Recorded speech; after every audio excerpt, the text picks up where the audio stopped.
Hey y'all, welcome to the second lesson of knot tying.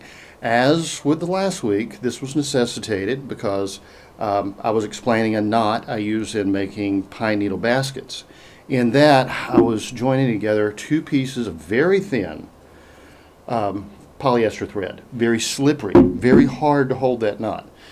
I found the easiest way to do that is with a square knot.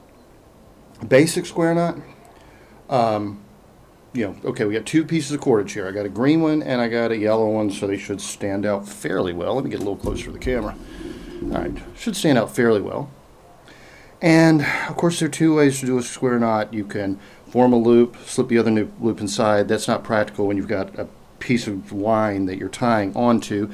There are better knots for fishing. This is not a fishing knot I would use. I would use a fisherman's knot or a blood knot or something like that. Basically the same thing. So, here's how we start. We just wrap one over the other, and I've got one piece of the yellow cordage up and one piece of the green cordage up. Basic square knot. Repeat the same pattern on the top. Pull it two. Okay, that's your basic square knot. That's a knot you will find a million uses for. It's one they should have taught you in elementary school, but probably didn't. They should have taught me in Boy Scouts and certainly didn't. I had to learn knots on my. The only knot they ever taught me to tie in Boy Scouts was that stupid lanyard thing or scarf or whatever it was that went around your neck, and how to tie a necktie. Of course, they didn't take us fishing or camping or anything either. All we did in Boy Scouts in Eastern North Carolina was play basketball. Not exactly what I was looking for, but I'm sure they did their best. Yeah. So, for the basketry knot, what I would then do is make two more turns. And then we end up at the same place. Let me get that a little tighter in, okay? And then I go up here, I do the exact same thing, and I should have, 3 by 3 essentially. That is a lousy fishing knot. It's actually a very secure way of tying two slippery threads together. But that's not good enough for that thin polyester thread. I'm then going to take those two ends and I'm going to do one more double wrap around. So essentially I've got 3 wraps around on the bottom and 2 on top.